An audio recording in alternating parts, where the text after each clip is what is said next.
Persian quick beef kebabs, so called because they marinate for only 15 minutes. Swordfish souvlaki, it's meat on a stick with a twist. And fruit on a skewer for dessert. A full course of flavor, grilled on a stick. I'm Steven Raichlen, and from the beautiful Tubac Golf Resort in southern Arizona, it's time to grill.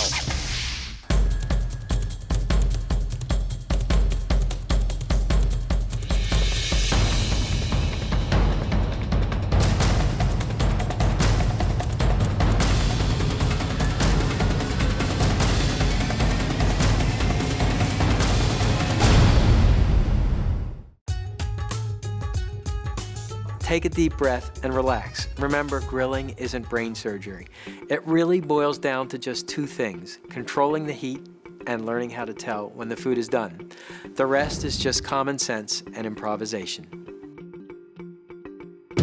When I was growing up, shish kebab meant onions, tomatoes, peppers, and beef grilled on a single skewer. Invariably, one of the ingredients came out undercooked and another came out burnt. Well, pitmasters of the Near East have an ingenious solution to the problem. They grill the various ingredients on separate skewers. Consider these Persian quick beef kebabs, so called because they marinate for only 15 minutes. First, the beef. I'm using the most tender steak of all, filet mignon, and cut it in half lengthwise. These are steaks that are about 1 inch thick, and then cut each half into pieces that are about 1/2 inch thick. Skewer the beef on flat metal skewers. If you use a bamboo skewer, a round skewer, the beef pieces will twirl around. Now, the marinade contains one ingredient you may not be familiar with. It's called onion water, and it's made by pureeing an onion in a food processor. And here's some onion I pureed earlier. To make the onion water, you simply force the pureed onion through a strainer. Onion water, by the way, is an ingredient that's used a lot in the Middle and Near East and Central Asia. Now, to the onion water, add lemon juice, extra virgin olive oil, and salt and pepper to taste.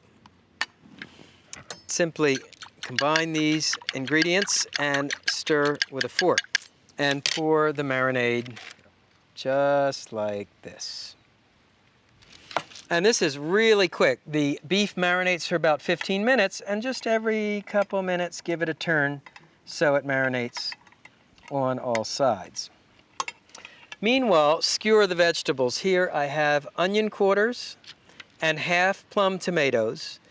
And because we're in Arizona, we have Anaheim chilies. And you'll notice I'm using this big, wide skewer.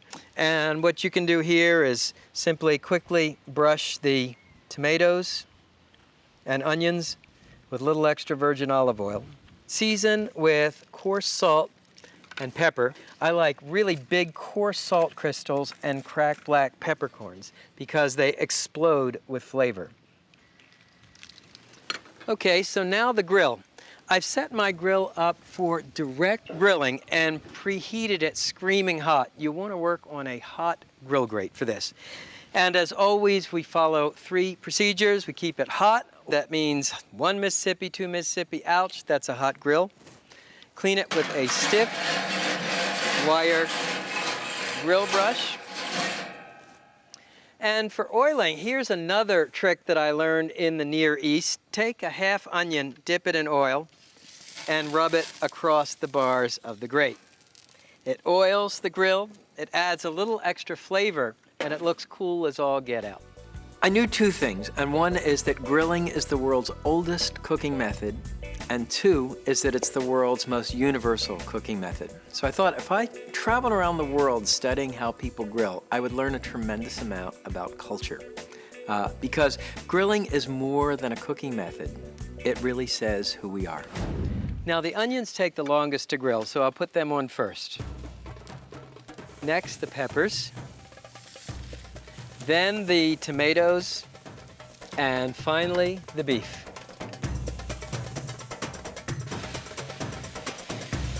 Of course, those flare-ups do nothing but enhance your prestige as a grill master.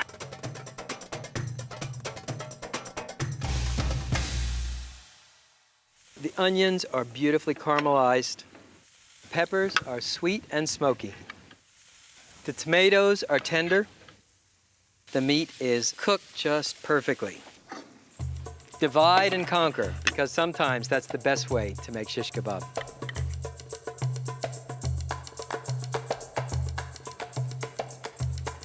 Now this is shish kebab.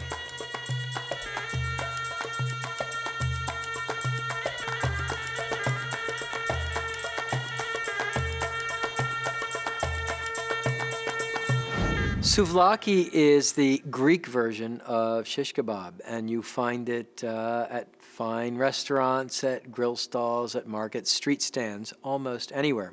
However, in Greece, it's virtually always made with meat, and usually made with lamb.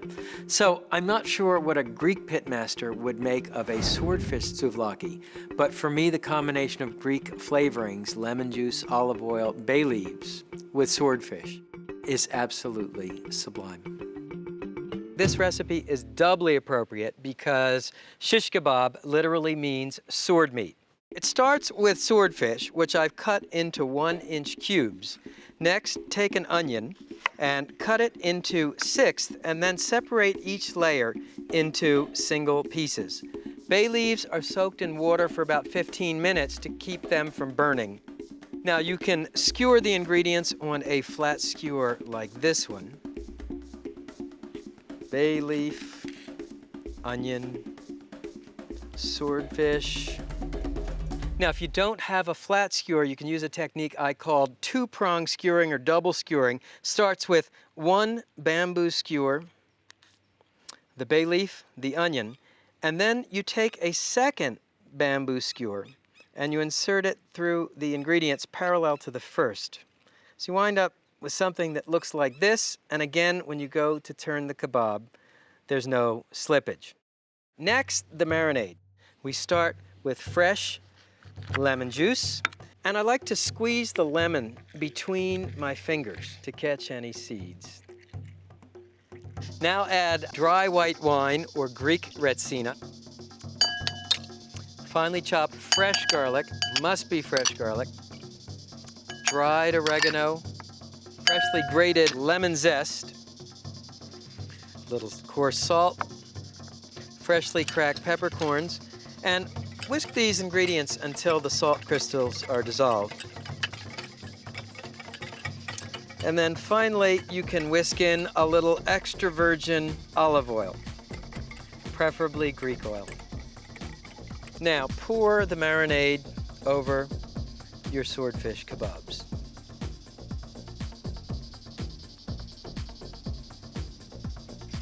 And the swordfish marinates in the refrigerator from anywhere from half an hour to an hour, and during that time, you can set up your grill.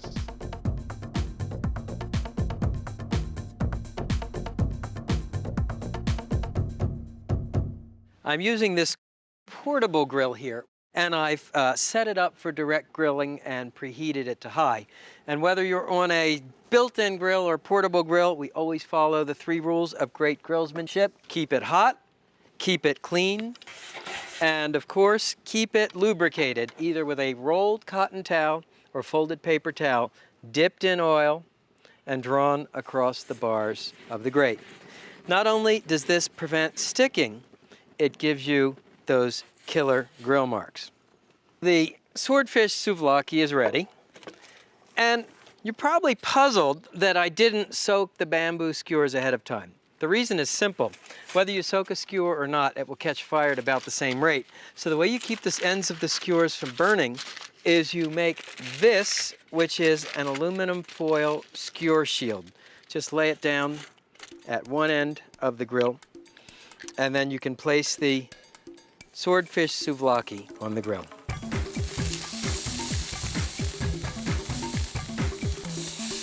Now, what's really cool about this recipe is that the ends of the bay leaf are going to singe, and that'll impart kind of a smoky herbal bay leaf flavor to the swordfish.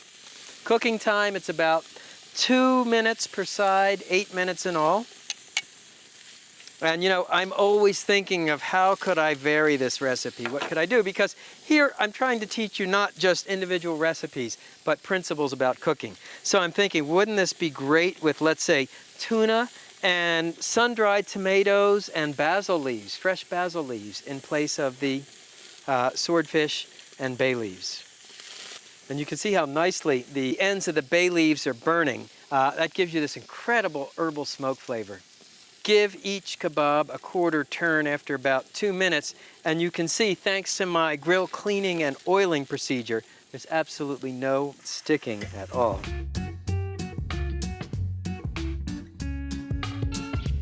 While the swordfish is grilling, we'll cut some lemon wedges. When buying a lemon, always opt for a round lemon rather than one with knobs at the ends. This one will have a lot more juice. Now, to cut a lemon wedge, you cut the top off, you cut the bottom off, and then you cut the lemon into thirds or quarters. And you just want to remove any seeds. Well, smells like the swordfish kebabs are cooked, and they look absolutely beautiful. The way you tell they're done, it's what I call the flake test. You press the swordfish, and you can kind of feel it break into clean flakes. That will show you what you're looking for.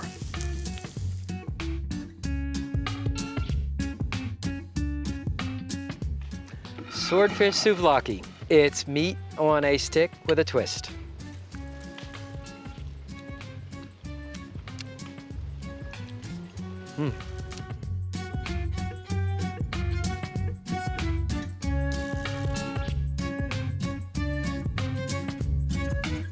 Satay is the Southeast Asian version of shish kebab.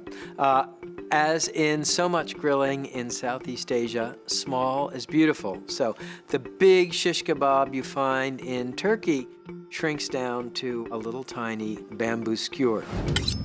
Big is the essence of American barbecue. In Southeast Asia, small is beautiful. Consider these chicken satays from Thailand.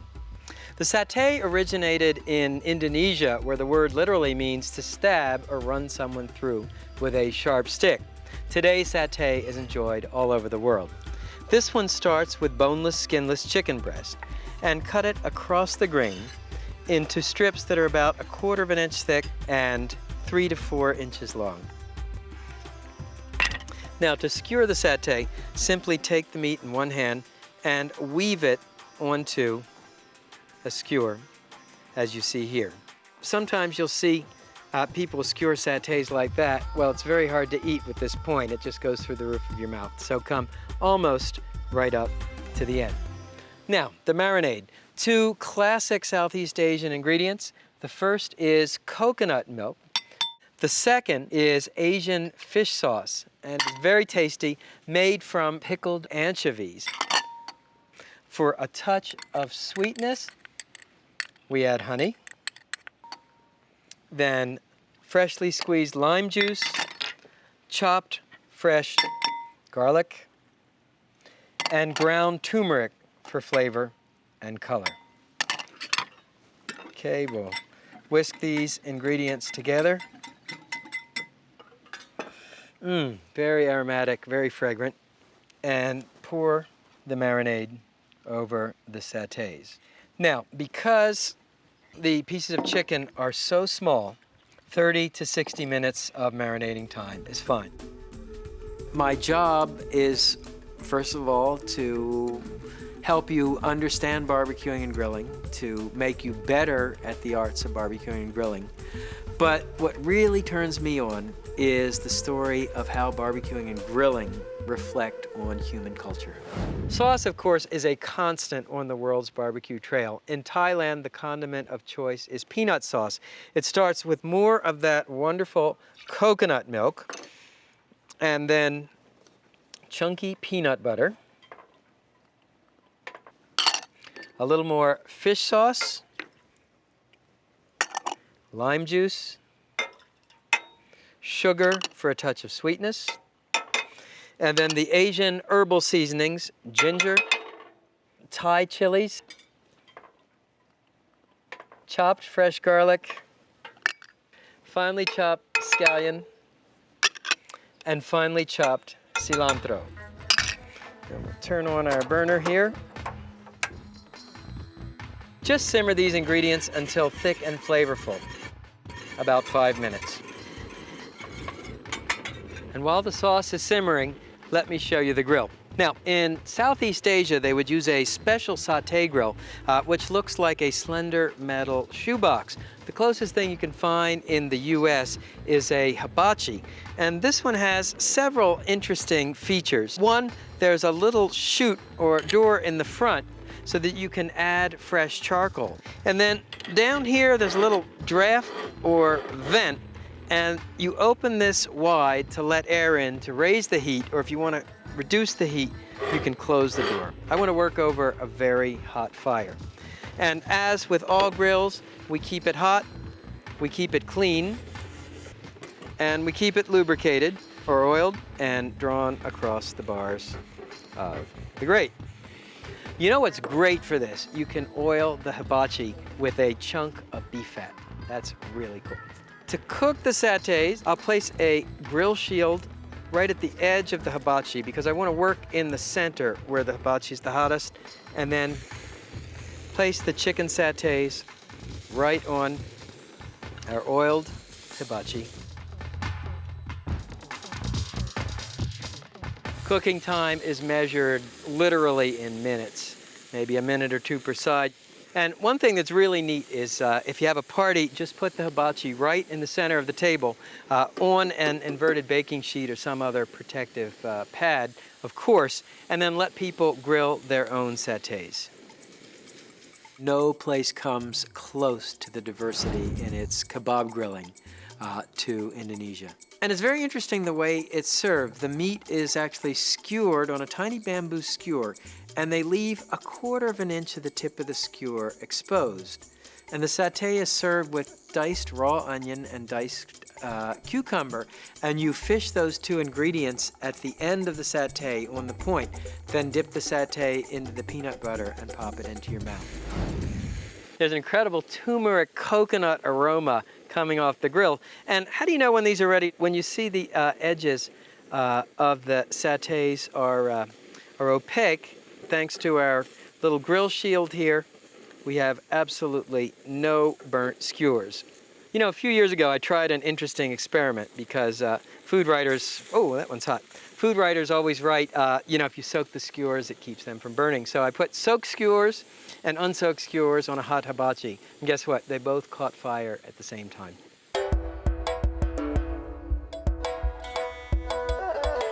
Pour the peanut sauce into a serving bowl. And the satays look ready.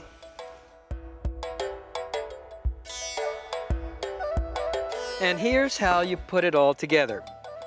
You take a lettuce leaf, you put a satay on top, chopped cucumber, a spoonful of the peanut sauce, and then you simply wrap it up, pull out the skewer, and pop it into your mouth.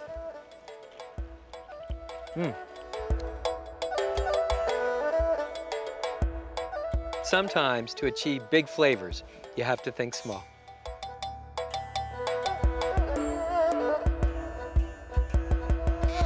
Well, for me, grilling is simply the best way there is to cook just about anything, from appetizers even to desserts.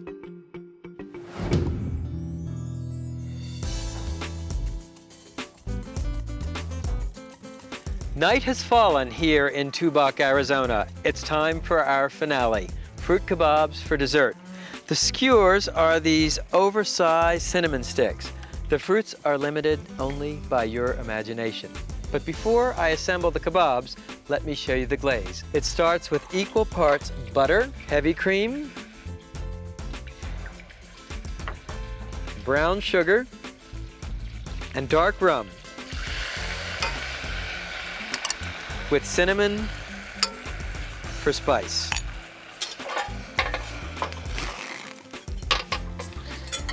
Whisk these ingredients together until the glaze is thick and creamy. Now for the kebabs. Tonight I'm using chunks of mini pineapple, pound cake, Asian pear, fresh figs, and mint leaves. Start by making a starter hole with a sharp implement, like a kebab skewer. Do the same for the pound cake, pears, and figs. First place a pear on the skewer, then take a fresh mint leaf and make a slit and thread it onto the cinnamon stick. Next place a pound cake on the cinnamon stick, followed by another mint leaf,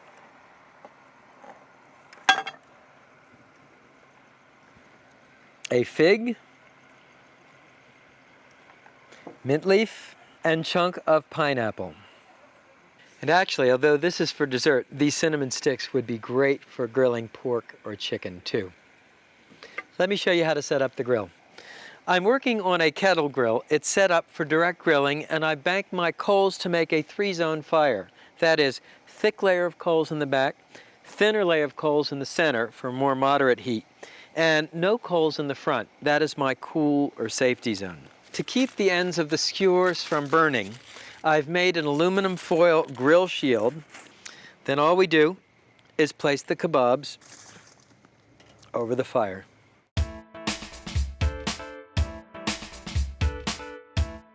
While the fruit kebabs grill, baste them with the rum brown sugar mixture.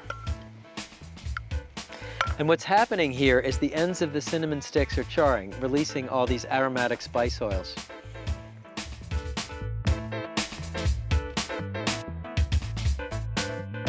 Okay, so let's see how we did.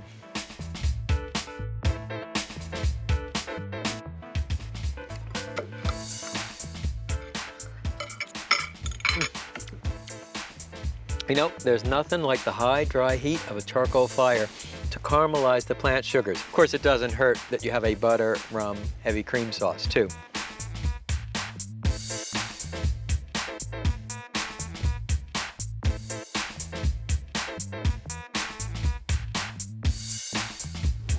So now you've seen Persian beef kebabs, swordfish souvlaki, chicken satay, and fruit kebabs for dessert. It's the world of the grill on a skewer. See you next time.